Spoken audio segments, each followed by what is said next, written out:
নতুন বাজেটে সরকার বিদ্যুৎ ও জ্বালানি খাতের প্রত্যাশা পূরণে ব্যর্থ হয়েছে বলে জানিয়েছে Centre for Policy Dialogue CPD. আর ব্যবসায়ী নেতাদের অভিযোগ, সারা বিশ্ব নবায়নযোগ্য জ্বালানির উপর জোর দিলেও বাজেটে এই বিষয়ে কোনো দিক নির্দেশনা নেই। আর সিপিডির বাজেট সংলাপে এসব তথ্য উঠে এসেছে। রাজধানীর ব্র্যাক সেন্টারে বৃহস্পতিবার নতুন বাজেট নিয়ে সংলাপের আয়োজন করে Centre for Policy Dialogue CPD. সংলাপের মূল বিষয় ছিল বিদ্যুৎ ও জ্বালানি খাত।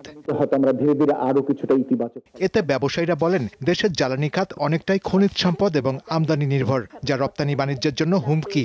আমাদের ইন্ডাস্ট্রির সাথে সরাসরি জড়িত হচ্ছে টেক্সটাইল ইন্ডাস্ট্রিগুলো।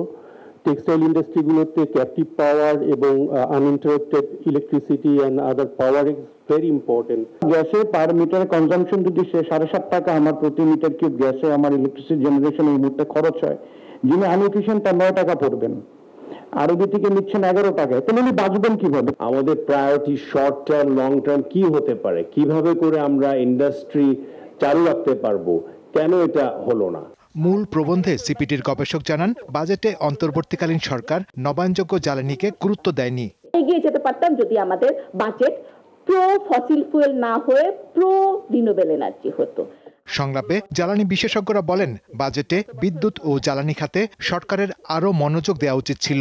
জায়গাটা ছিল মূলত আমাদের যারা ম্যানুফ্যাকচারিং সেক্টর, আমাদের যে ইন্ডাস্ট্রি, তাদের সাথে কোনো কথাবার্তাও হয়নি। আমাদের যদি কার্বন ফুটপ্রিন্ট কমাতে চাই, তাদের সাথেও কোনো আলাপনা হয়েছে বলে আমার জানা নেই। আর জ্বালানি নিরাপত্তা সামনে আছে, নিশ্চিত হচ্ছে, অথচ হচ্ছে না। এটা দেখে বুঝতে পারেন না যে তাদের জ্বালানি নিরাপত্তার অবস্থা কেমন হতে যাচ্ছে?